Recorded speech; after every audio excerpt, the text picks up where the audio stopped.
This is WPSL Port St. Lucie. And you're listening to Ask a Rabbi here on WPSL Digital 1590. In the studio, we have Rabbi Shafir Lobb. Welcome. Hi there. Thank you so much. And here we go. Welcome to Ask a Rabbi, and please feel free to give me a call at 772-340-1590, 1590. Digital PSL, PSL Digital 1590. Okay, so I had said last week that we would be talking about the Ten Commandments, and yes, I did bring my handy-dandy Hebrew and English Tanakh with me, so I could actually refer to the Hebrew. So that's going to make life a little bit more easy for me. And hi, Deanna. People are saying hi already on the live streaming. I love this. We are so technologically connected. We're all over the place right now. We are, aren't we? We're going to be on YouTube, archived. And broadcast radio. And broadcast radio all over the world. So this is a really, it amazes me. I think back to what it was like when I first started studying in college. And, I used to walk in the library and smell the old volumes and hunt and not find what I was looking for because somebody had checked it out ahead of me. Okay. And now you just, Google it? Now you just, I go into a college library and type what I want, and volumes come up on every subject. Yeah, then the trick is to figure out what it is that you really want so that you're researching what you think you are. And so with that in mind, let's take a look at the Ten Commandments. The Ten Commandments, or the 10 utterances in Hebrew, are in the book of Exodus, the book of Shemot, and it's in chapter 20, and it starts out by saying that Elohim spoke these words. We're going to make me a little farther from the mic, okay? I was a little overmodulated there. Okay, got it. And so we start out with that, and I had mentioned last week that the beginning of it is Anochi Adonai, I am God, right? Your God, who brought you out of the land of Egypt, the house of servitude.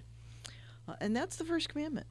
There's really nothing in there to do, or there's no command, right, which sets the tone for what's really going on.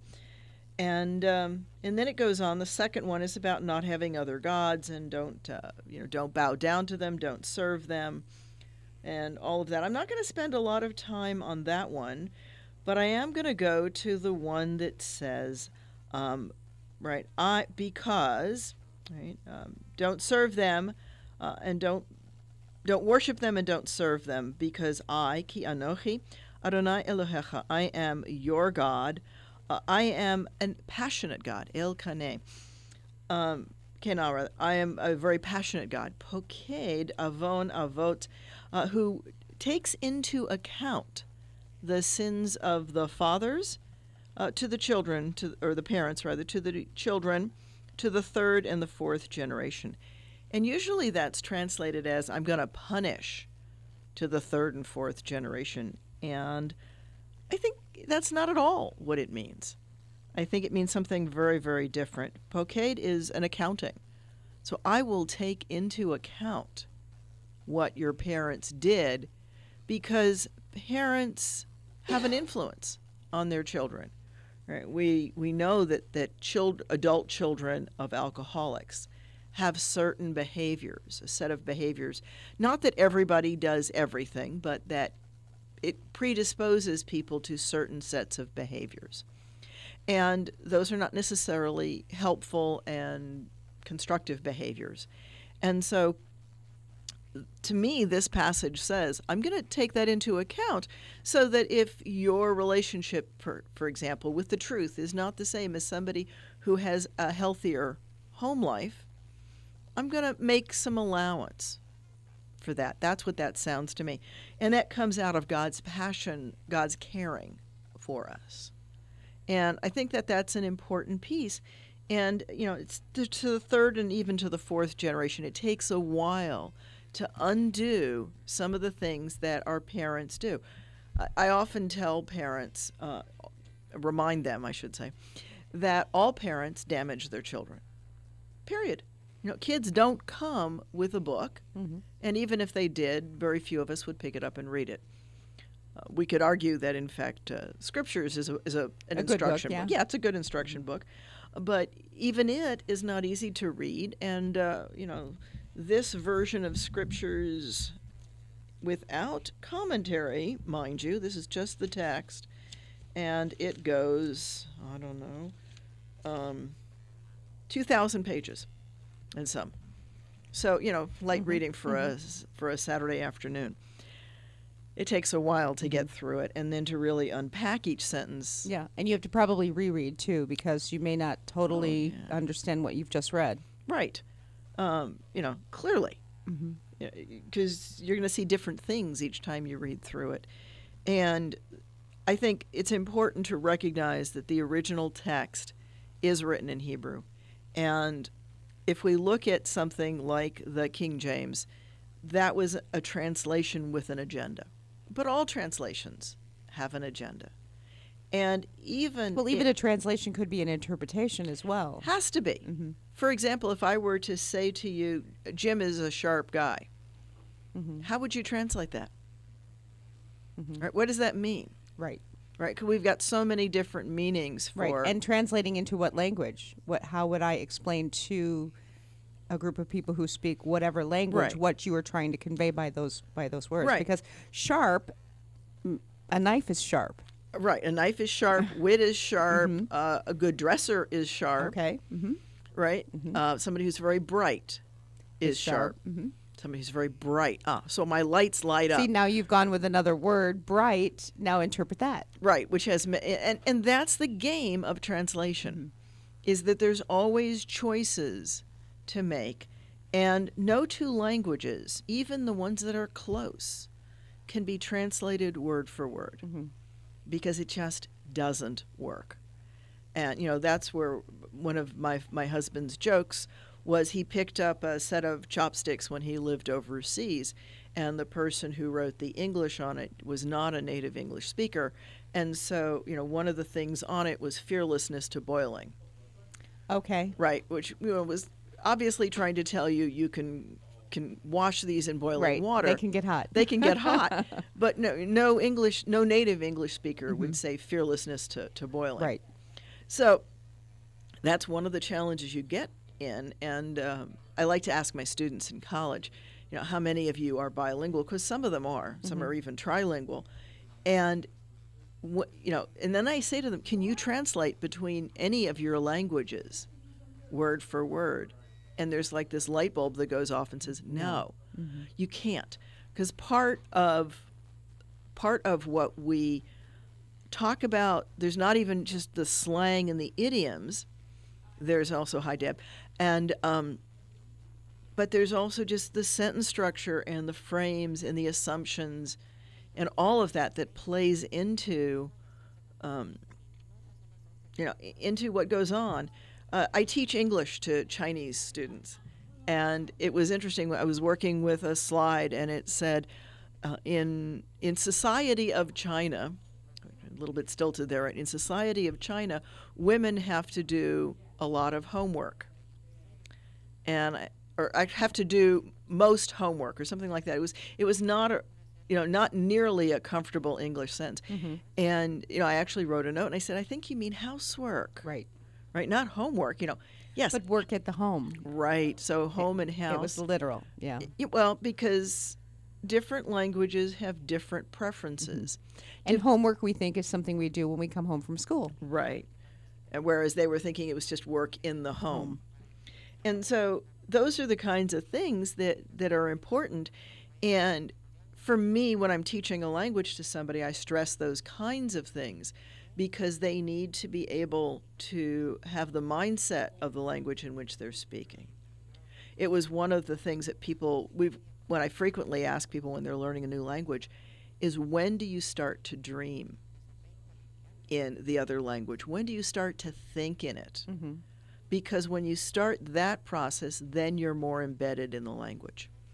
And then it's going to work for you. And you're going to start to have the right constructs. You might still use a few words here and there, but you're going to start to adapt into more like a native speaker would. And I think that that's really important. And so okay, so where do I come from with all of this Hebrew? Well, Hebrew for me is one of my early languages. My father of blessed memory made a decision very early on, and he said, Hebrew is now a spoken language again. We're going to speak Hebrew, you and I. He didn't involve me in the decision. I was clearly a little too young for that. Mm-hmm. But so I grew up. But that's a gift. Right. It's a tremendous gift. And actually, I was raised trilingual. My mother spoke German with me. When both parents were together, I would either speak to one or the other in their language, or we would all speak English. Mm-hmm. And of course, I learned English in school.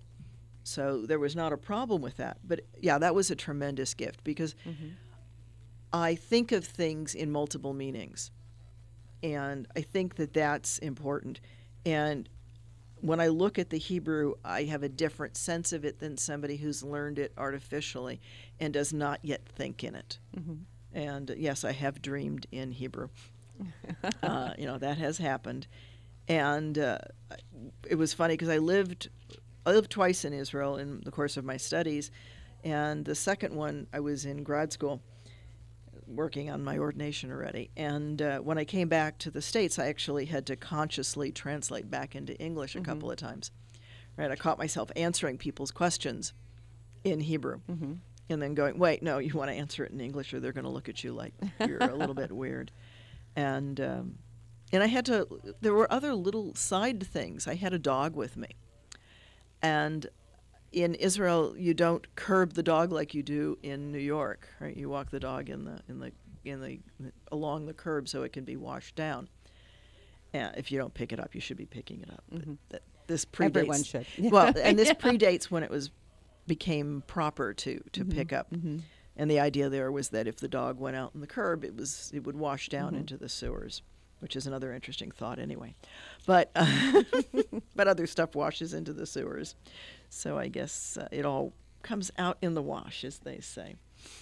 But that gets to it. There's another interesting study that I was looking at recently that said that languages, for example, the word for bridge, some languages use gender. We don't in English, right? We don't. We might talk about a car as she, and you might ask why that is. I think most of the people who call their cars she would have an easy answer. It has to do with assumptions about females. But or passion. Or passion. For their vehicle. There you go. Sometimes that's true. Sometimes they do almost stroke them. And but getting back to the word for bridge, for example, they did a study and they asked a group of different language people to describe an assortment of pictures of bridges.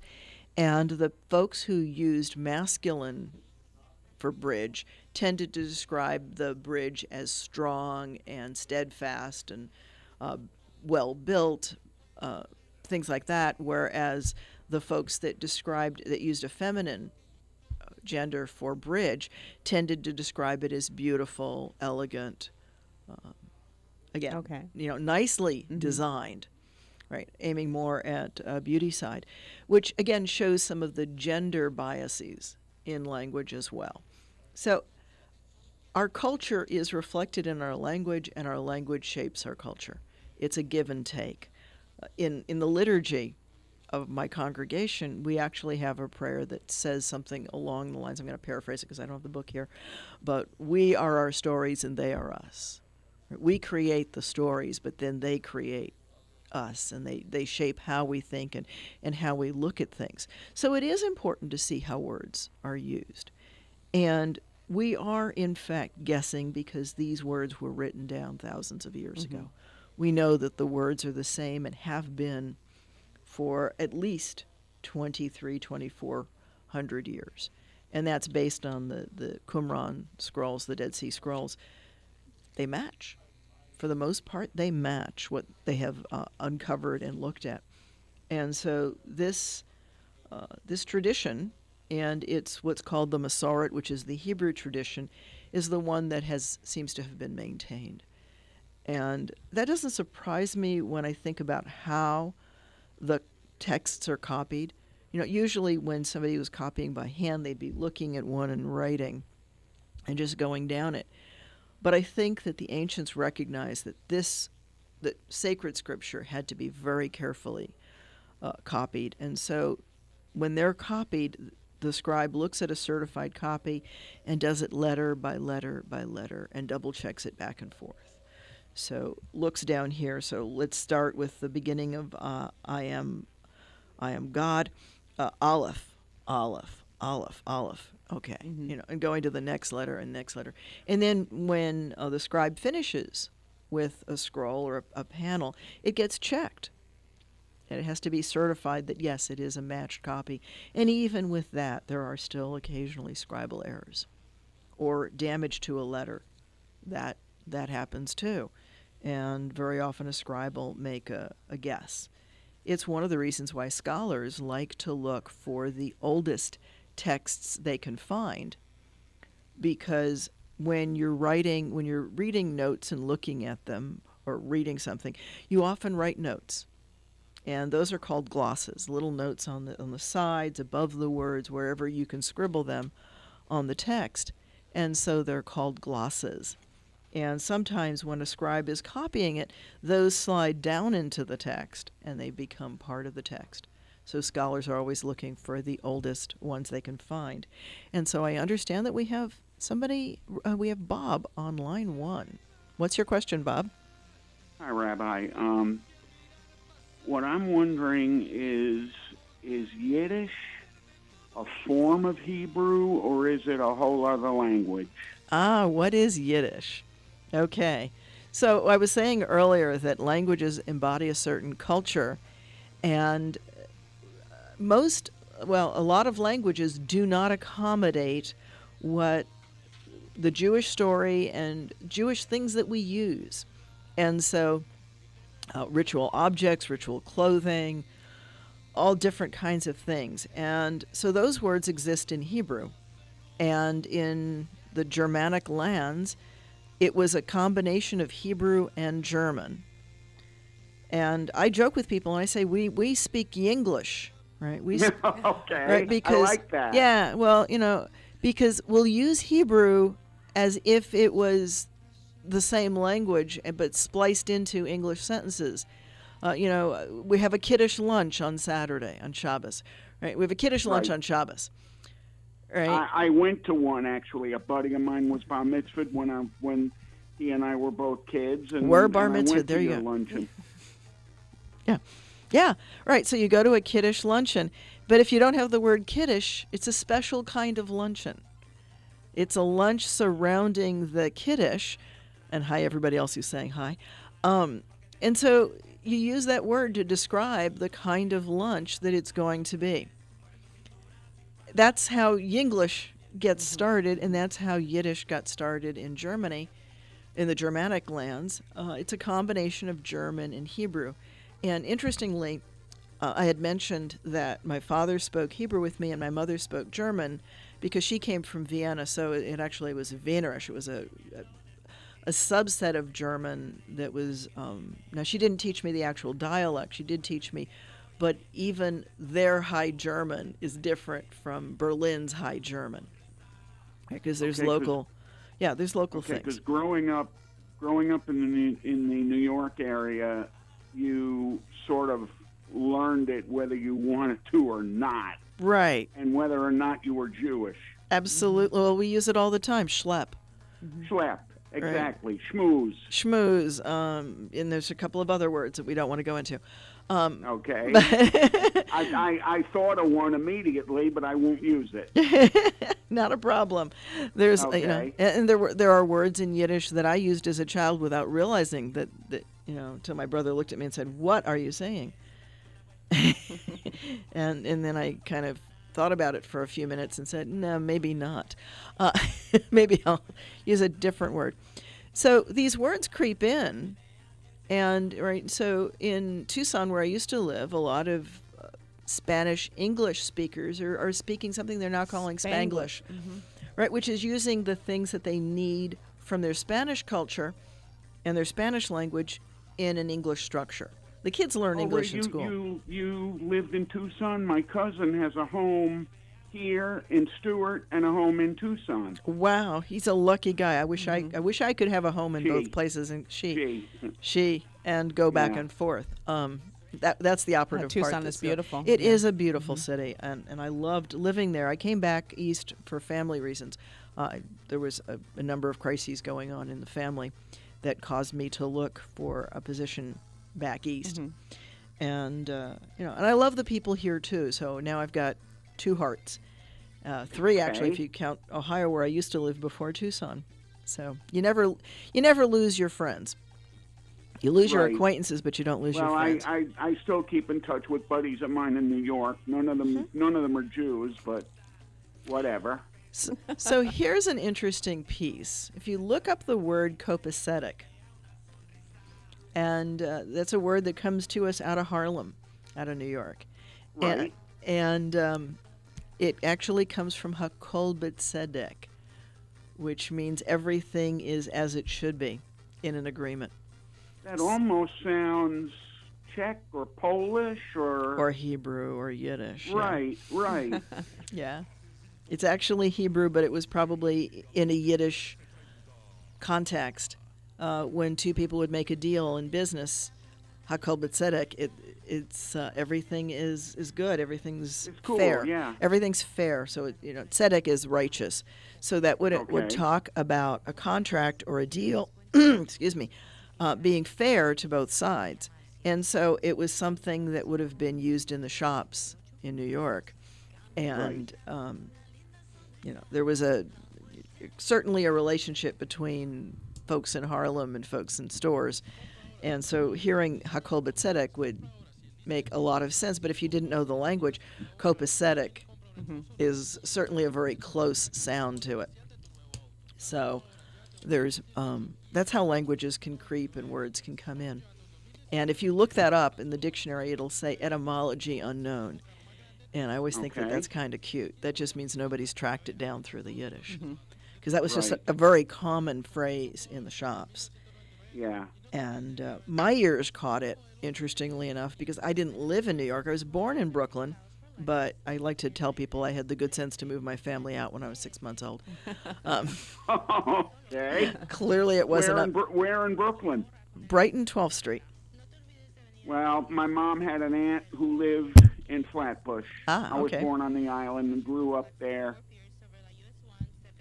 Right, yeah. So, yeah, you were exposed to many languages, Yes, I was. right? Italian, Russian, Polish. Polish, Yiddish. Yeah. And the Yiddish, there's different Yiddishes. Like I say, a buddy of mine, not the buddy who was bar mitzvahed, but another guy, he and I became inseparable once we hit 4th grade. He was Jewish in name only, but he used a lot of Yiddish terms. Yeah, Yiddish is something that has lingered among people. And it's interesting, the Spanish Jews have a blended language as well called Ladino. And Okay. it's a little bit interesting. It talks, God is Dio, not Dios, but Dio, Right. to make sure that we know that it's one. And instead of, there's a difference between N and M for nuestro and nuestro. So it's an older Spanish. But that makes sense Okay. because the Jews were expelled from Spain in 1492, along with Columbus sailing the ocean blue. Right. The Jews and the Muslims were kicked out in the re-Christianization of Europe. So Ladino's an older, but I think also Yiddish is actually very old because the use in the German languages is also old, and there's a version of it among the Arab-speaking. There's a lot of Jews that come from Arab-speaking areas, the Mizrahi Jews, and they also have a blended Hebrew-Arabic that they speak.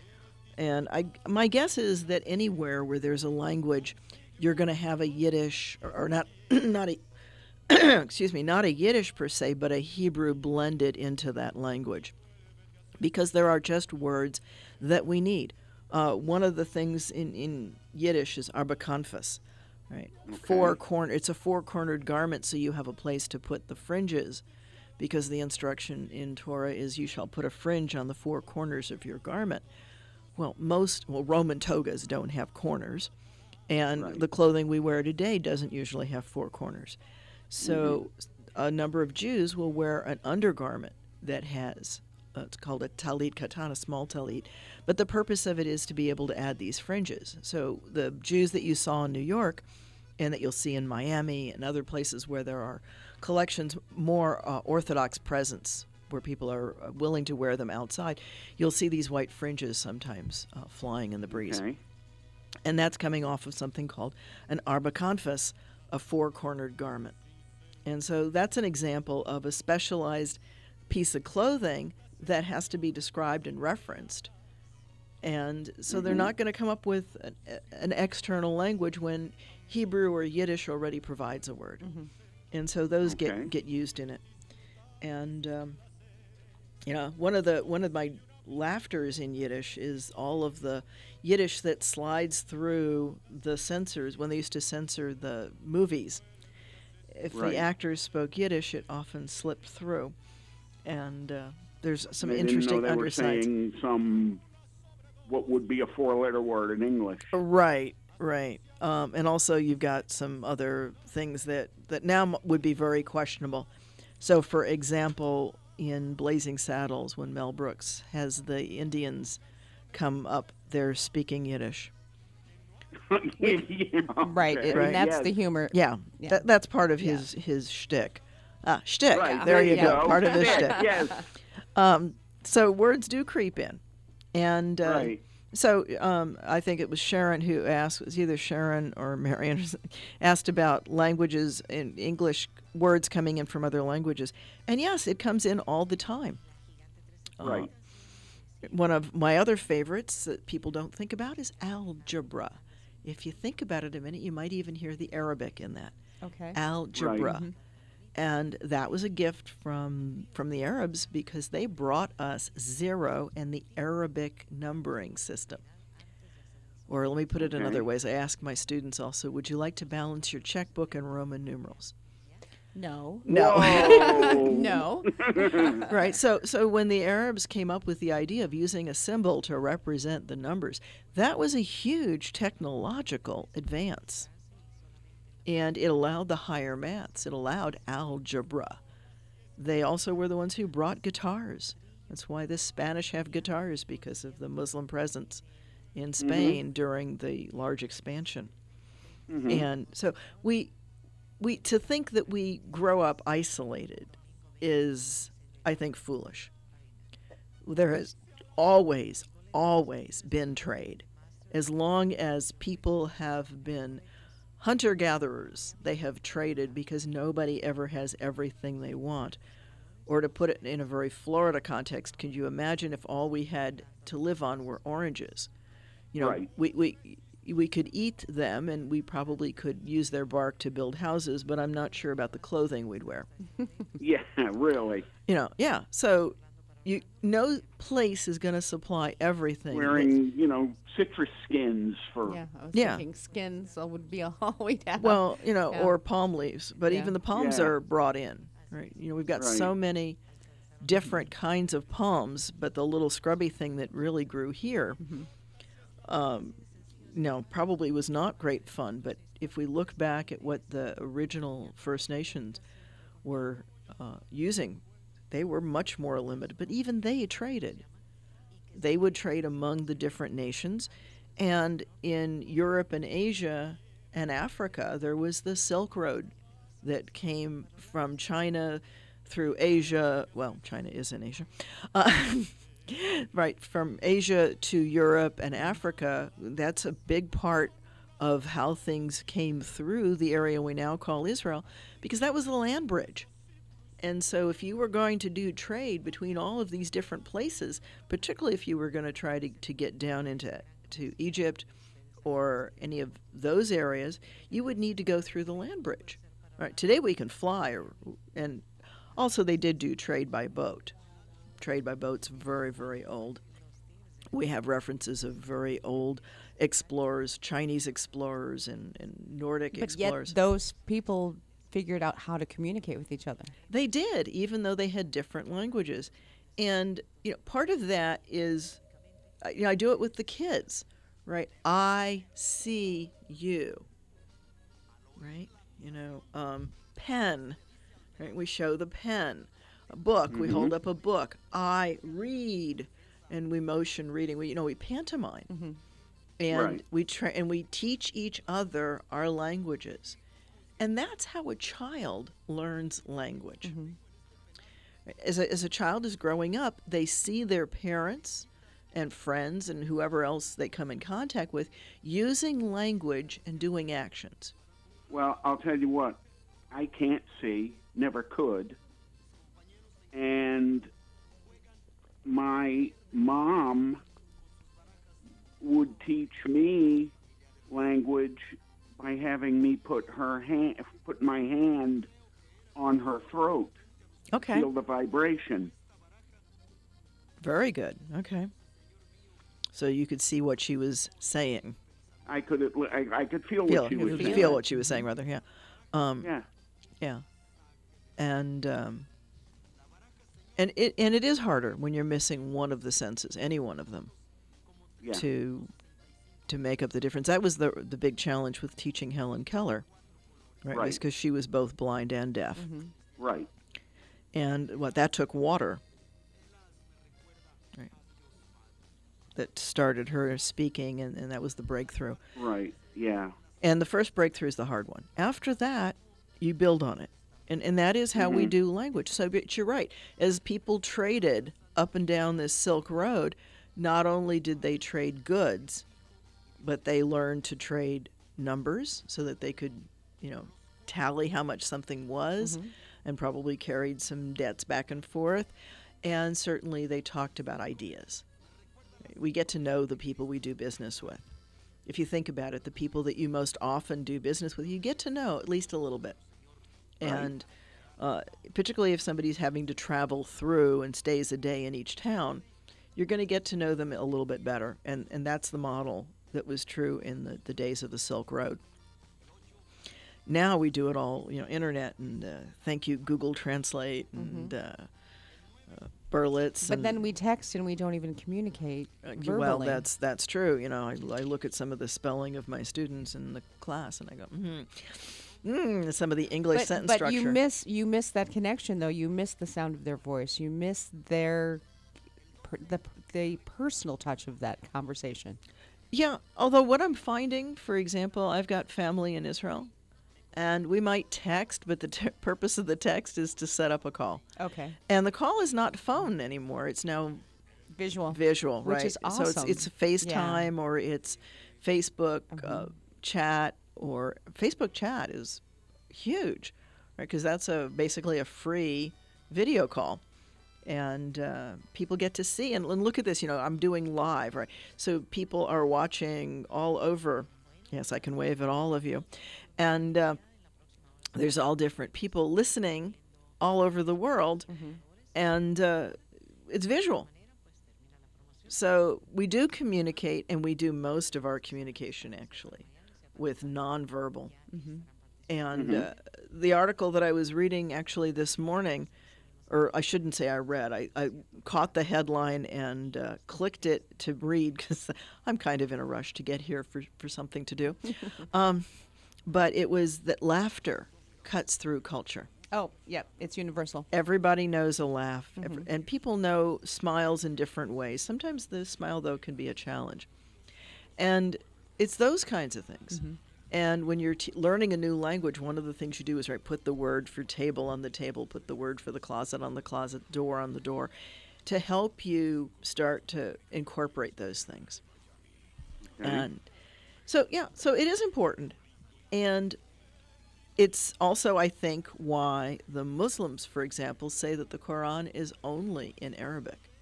Now, we don't say that in Judaism. We don't say that Torah is only, or Tanakh scriptures are only in Hebrew, but we do recognize that the Hebrew carries a bigger, you need to look at the Hebrew if there's a question, which is part of why I didn't want to just deal with talking about the Ten Commandments last week, because I didn't have the Hebrew to be able to look at the sentence.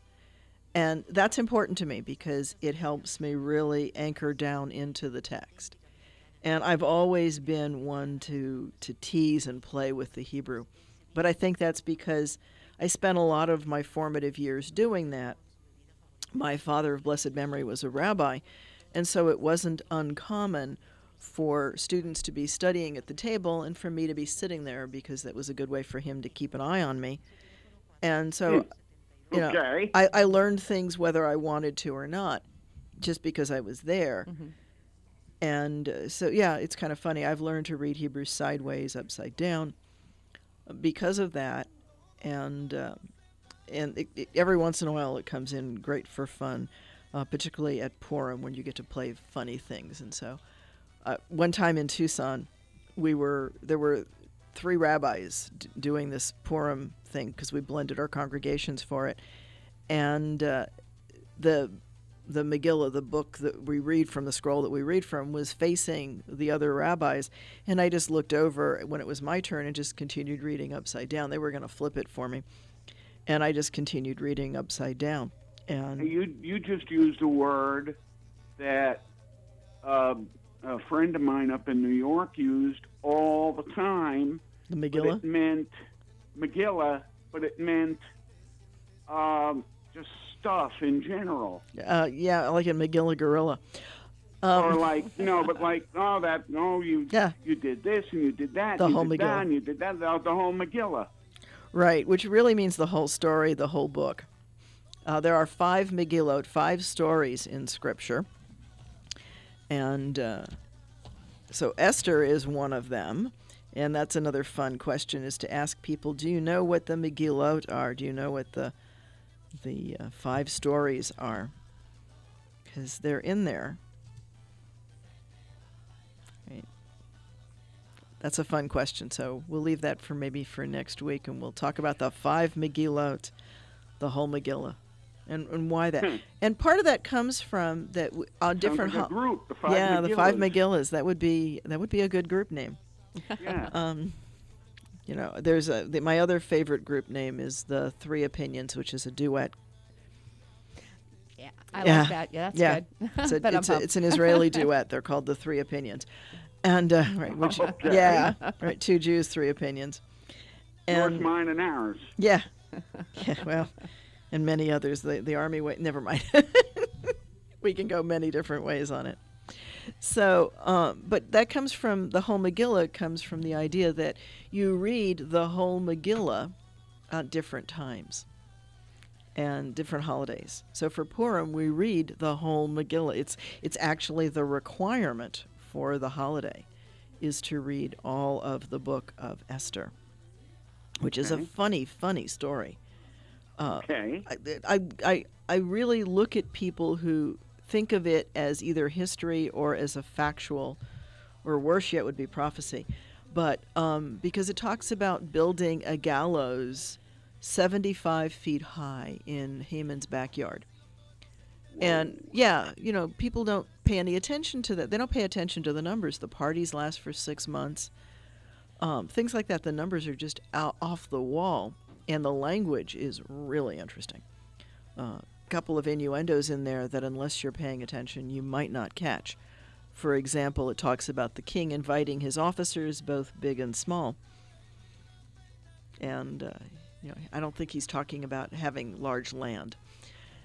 So it's filled with those kinds of things. But 75 feet really hit me the other day. I was reading a story in Stewart about a building getting permission to go over 35 feet. You know, so if this is the limit that we'll do somewhere where the wind blows every once in a while, and you know, here's a guy building a gallows twice that height. How many stories up is that? Right, that's at least 6 or 7 stories up, if you allow all kinds of stuff in between the floors. So that's no small. No. That's that's as high as a tenement. Right, they were 6 stories. 6 floors. And that's another thing that language does. Look at the word tenement. When it first came out, that was a good thing. I mean, tenements were where you wanted to live. They were a great invention to help with overcrowding. because people were trying to live too many in small 1- and 2-story buildings. And so, to go up 6 stories and stack people was an amazing thing. And then you look at something like China that has these high-rises apartments. And we do too. We have high-rise apartments. And it's a great thing. Easier with an elevator than a 5th or 6th floor walk up. Right. And there's another, and even English has changed. If you go to, say, Williamsburg, Virginia, and there's a part of Williamsburg called Old Williamsburg, which is set in 1774, 75. It's right before... So they speak that way still. They speak that way, so they talk about things being above stairs and below stairs. And, they talk about whether or not you sit above salt or below salt, because that mattered at the table, what your position was. And nowadays, except for the head table, we don't really put a lot of stock in where you sit, and we put out 75 salt shakers, right? Yeah. But in those days, to be above salt was to be where the condiments were readily available for your food, and so it was important. So But it was more of a social ranking. It was absolutely a social ranking. A lot of attention was put. That's interestingly not new. There's a little discussion in the story about Joseph when his brothers come to Egypt. One of the things that surprises them is that he knows how to seat them according to their family order. And they're like trying to figure out, how does he know where to put us? How does he know our traditional seats? How does this Egyptian vizier, whom they can't see, right, because he's got makeup and a mask, and he's speaking Egyptian to a translator who translates into a language that he speaks quite well, and so he can hear what they're saying and understand it. I mean, he's in great shape, and he, he still knows them well enough to know where they sat at the table, and they're like, that's freaking them out, and that's why he's doing it. He's doing it to keep them off balance. Wow. So there's all kinds of there's little wonderful little vignettes inside the story that, to me, speaks to how old some of the stories really are. That somebody has maintained this piece even after it's been used.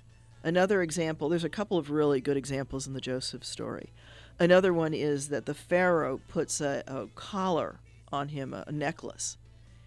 And at the time when scriptures was written down, the Ezra and Nehemiah period, that's not how viziers were installed or put in office.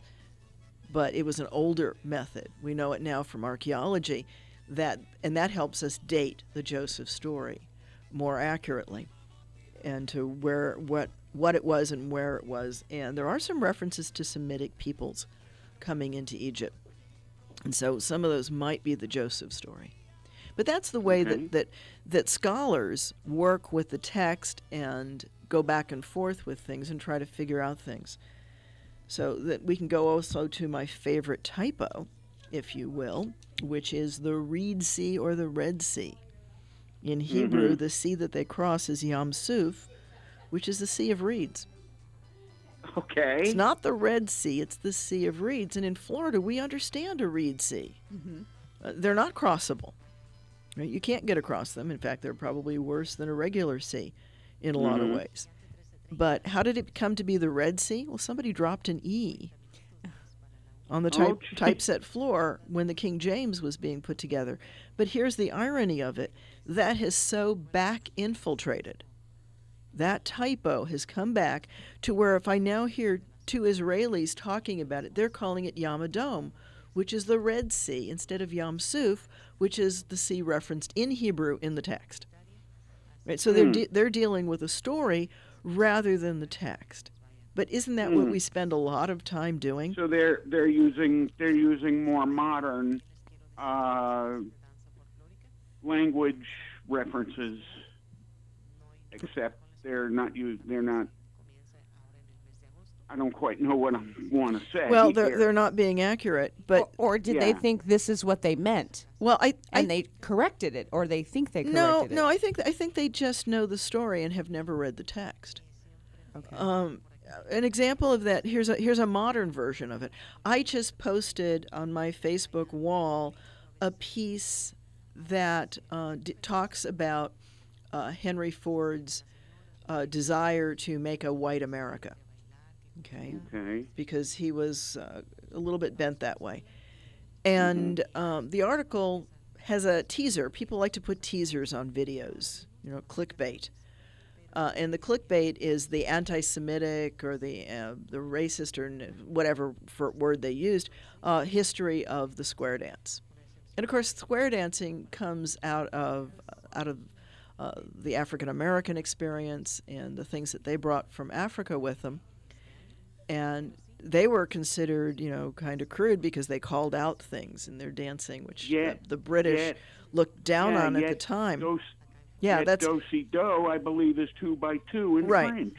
Well, because they speak many different languages, Right. and so that's an interesting piece, right? So you've got this low slave dance, quote unquote, right, with all of its spirit and everything else, and here's Henry Ford promoting it, and he did it because he didn't like what he thought of as Jewish jazz. Right? He called jazz a Jewish conspiracy. He had many conspiracy theories. He was an interesting man. And, the company's not anywhere near where he was then. A lot of companies have moved from where they were in the 40s and 50s, fortunately. And but the video talks a little bit about his plan and why square dancing is the state dance in 24 states. This was part of a plan that he had to basically make an apartheid in the U.S. Fortunately, it didn't succeed. At least I think it's fortunate that it didn't succeed. And but so it has a little blurb about that. But if you listen to the video that the guy made with this on it, it goes into all of the details that I just gave you. In fact, it talks a lot about misappropriations of culture and things like that. It's quite a decent video. And the amount of, I've had to actually pull some comments off of my Facebook wall because people are knee-jerk reacting to the clickbait. Right? So I'm getting, oh, no, square dancing isn't white. It's like, yeah, that's the point of the video. Right? So it tells me that, they need to listen to the video. And I can't tell you how many people I've written that comment to. Please look at the video, listen to it. Don't just respond to the clickbait. But people do that all the time. And I've even had to pull stuff off of my wall because people respond and don't read the article. They read the headline. Well, there's a couple of things about headlines. I was the newspaper. I was the editor of my college newspaper. And so for a year of college, I wrote the headlines. Because in a college newspaper, it was me and one other person. We went to the typesetter office. It's going to date me again, me and the dinosaurs. But we used to go. The paper came out on Friday afternoon, Thursday evening, Thursday at dinner, and it was either Tuesday or Wednesday. Can't remember which now. We would go up, and the paper would be typeset, and all of the articles would be in except for the headlines. And we'd see how much space we had for a headline, and we'd sit there and we'd crank on them until we could figure out something that fit in the space and would catch people's eyes. And, some headline writers are better than others, and there are people who do clickbait, right? There's people who show a picture that's not even in a video, right, to get you to click on it to look at something. And now we have a term for it, clickbait. There's, so language is constantly changing. Cell phones, right? We didn't have cell phones.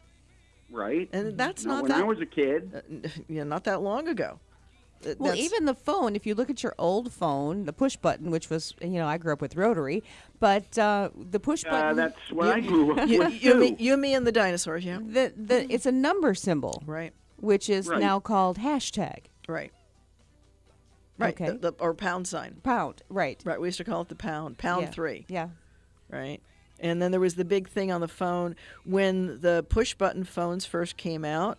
They had the hashtag and the star, right, or the Right. pound and the star, and they didn't have a function. No. Right. They were just there for, they were there because someday we're going to use them.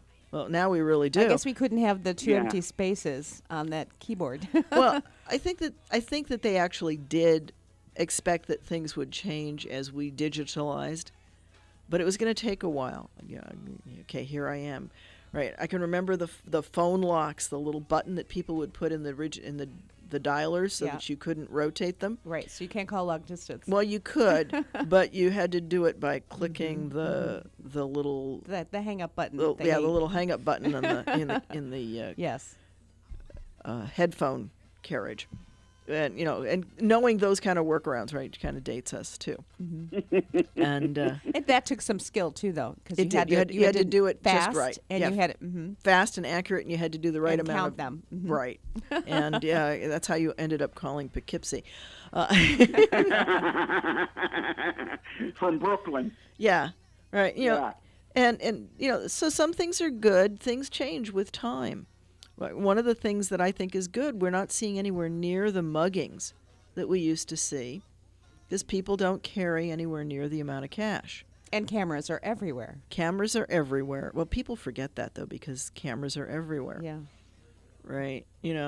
So we don't realize how much No, they are. we are they're recorded. everywhere. They are absolutely everywhere. And so it's ubiquitous, right? And it's used in finding out who did what, right? It's how they found a number of people, right? They match the video. And they can tell Right. amazing things even by your fuzzy form running away from the camera. So technology is amazing, and we've had cameras. We've always been on, or not always, but in our lifetimes, we have been on cameras much more than we realize, because there's a satellite system that can look down and all kinds of things. It So was very interesting. It started out with the difference between Hebrew and Yiddish, and it's come to muggings. you never know where I'm going to go, Okay. but it's all connected. So, and with all that, we can wrap it and bring it back and say that's why it's important for God to be able to take into account the third and fourth generations. And I think that that's part of what that text is getting at, is that there is no way to know everything, but everything comes back around and full cycle. And so that's how we connect ourselves, is through language. And we have to, and we do it not just with the written word or the spoken word, but also with being tense with our body language. And I'm gonna take a wild guess that even without sight, you're very keen on noticing changes in people's tones, and probably even more so than most of us. Yeah. And can detect very subtle things, so that you know when somebody's tensing up or relaxing. Yeah. So, we communicate much more than we think, and very little of it is in language. Most of it's in body language or in emotions or tone, right? And Stuart just said that's what text leaves out. And you're right. That's the piece, and that's why emails and text messages sometimes get seriously misunderstood. This is Rabbi Shafir Lobb of Congregation Eitz Chaim. Thank you for being here with Ask a Rabbi. You're listening to WPSL Port St. Lucie.